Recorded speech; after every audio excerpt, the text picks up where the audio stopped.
Personal log. Earth date, May 27th, 2019. The balance. Is SpaceX wearing itself too thin?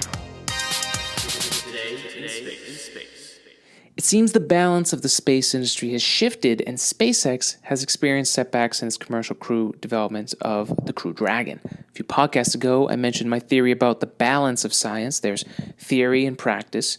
You use both, but usually favor one over the other. SpaceX leans more towards practice, and NASA leans more towards theory.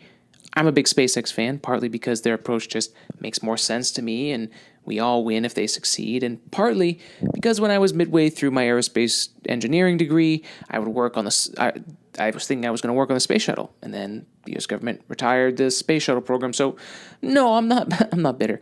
But since I already spent a good amount of time talking about how NASA's general approach to human spaceflight is not balanced, let's talk about SpaceX's imbalance currently. We'll go through a bunch of things that SpaceX is working on / dealing with right now, just to kind of explain the enormity of the things that they're involved in, and this does not cover everything.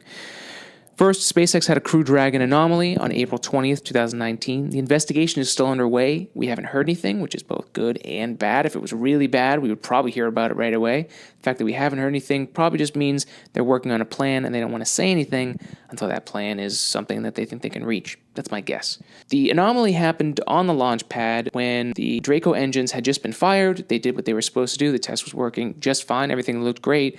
And then, right before the Super Draco engines were to be fired, the crew capsule exploded. So luckily no one was on board, and it was testing. That's the good thing about this, is that it happened during testing. It didn't happen when there were humans on board, and they caught it in this scheme that NASA has set up to make sure that something is, the strategy that they've set up to make sure that something is human rated and that it's safe. We caught it in the test. That's good news. And this is where you can argue that more work needs to be done.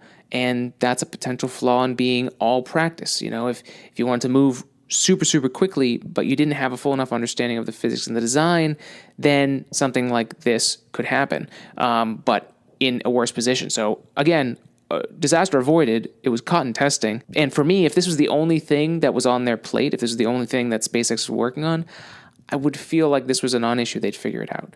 But then we also have Starlink, which actually was a major success. It was launched May 23rd this year, and it had 60 satellites stacked on top of each other in the fairing, and it was the heaviest launch that SpaceX has ever done, at least payload-wise. The Falcon 9 from this mission was successfully recovered, which means it was a thrice-flown Falcon 9, which means it's been launched and landed 3 times and safely recovered, which means potentially, I'm not sure what their plans are, but potentially that first stage could fly again. There's also a lot of really cool videos and captures of amateur astronomers and people who are putting their sights up in the sky to catch the Starlink train as it's going across the sky. It looks amazing. It looks crazy. It's not going to look like that for a long time. So it's pretty cool to see the satellites slowly rise in their orbit as they go into position, and you can see it as a giant train. It's amazing. So go check that out. We should have details in this episode's description. And the other thing about Starlink is that it's helping provide a global high-speed internet for everyone, and that's everyone around the planet. That's especially the people that can't get it and are in the areas that don't have access to the internet. So this is a very noble cause. It looks like everything's working. It looks like they've got the approvals and the go-ahead.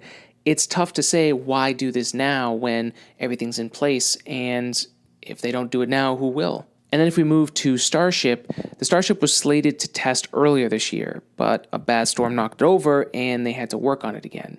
We did see a tethered jump on the launch pad where it only went up a little bit. Elon Musk put that up on Twitter. And SpaceX has decided to have 2 teams of SpaceX work on a Starship A and a Starship B parallel to each other. And we'll see what they learn. Can they both achieve? Is one approach better? Who knows? But we're going to learn all those things. And it's a pretty cool way to do engineering, especially within your own company, having them race and compete for the best one. That's awesome. And I think my major focus of imbalance for SpaceX is hypothetical, because I don't work for them and I don't have any inside information, but I've worked at places, and I think their major hurdles to overcome will be balance within the organization. You know, think about how fast SpaceX is able to turn around these rockets. Never mind that they've been around for only a decade. When you hear from people that work at SpaceX, you hear of 60-hour work week averages and Elon Musk sleeping on the floor of his office and not leaving work. How long can you keep people working, well, for 60 to 80 hours a week? Is morale down? Are there communication breakdowns where some teams aren't talking with other teams? These are the kinds of things that I think a company like SpaceX is going through. How hard can you get everyone to work and still accomplish the impossible?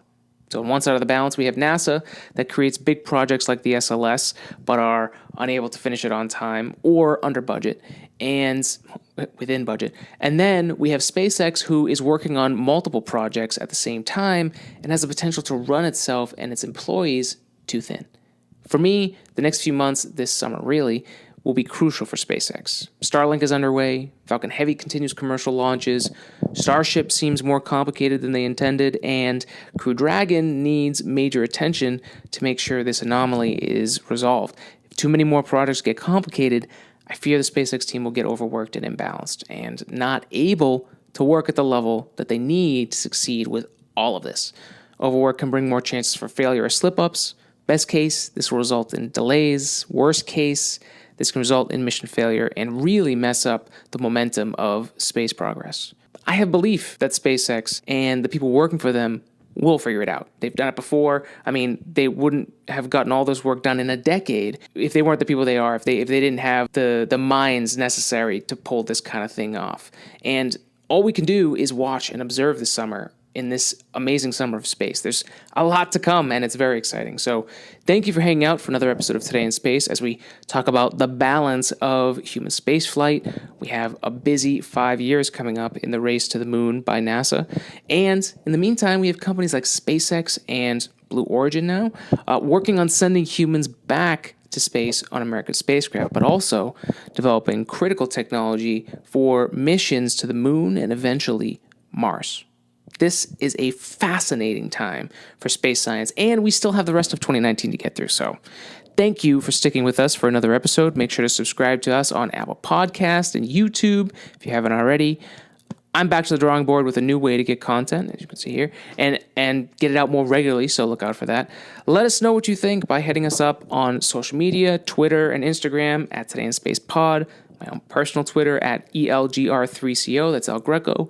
You can also email us at todayinspacepodcast@gmail.com, and feel free to let me know any topics you'd like me to cover. Don't forget, you can get a free audiobook and trial with Audible by going to audibletrial.com/todayinspace. This week, I recommend Failure is Not an Option by Gene Kranz. It's one of my favorite space industry books and showcases from Gene's perspective what the early days of NASA were like, from the early development years to the Apollo era, and importantly, the time of Apollo 11 and Apollo 13. Two drastically different mission outcomes that NASA had to deal with. If you're a space geek, you will love this, especially if you're fascinated by what working at NASA must have been like at that time. Gene Kranz's book does a great job of making you feel like you're in the command center with him and the team. I think right now SpaceX is in this failure is not an option mode right now, and it's a perfect time to get caught up on what that moment in space history was like, the early days of space history was like. Plus, this audiobook will make another great addition to your toolbox that you'll need to survive traffic in and out of work. Look, it stinks, but you can go to audibletrial.com/todayinspace to get your first free book and audio trial. That's audibletrial.com/todayinspace. And then the podcast is also brought to you by AG 3D Printing, bringing your ideas into reality with 3D printing. We're a 3D printing idea workshop, I've said 3D printing a lot, where you come to us with a 3D model or an idea, and we can help you leverage 3D design and 3D printing to bring an idea into reality. Want to test an idea you think could sell really well if you just got it into people's hands? Want a really cool 3D printed object you found online? Or maybe you're a college student working on a project and all the 3D printers at school are always full? Head over to ag3d-printing.com to get a free quote, or email us at ag3d.engineering@gmail.com to get started. You can also learn about 3D printing from us as well. Follow us on Instagram, YouTube, and our projects blog at ag3d-printing.com to see how we're using 3D printing. That way you can begin learning how to 3D print at home for yourself. We've got a lot of new content up right now, so go check it out.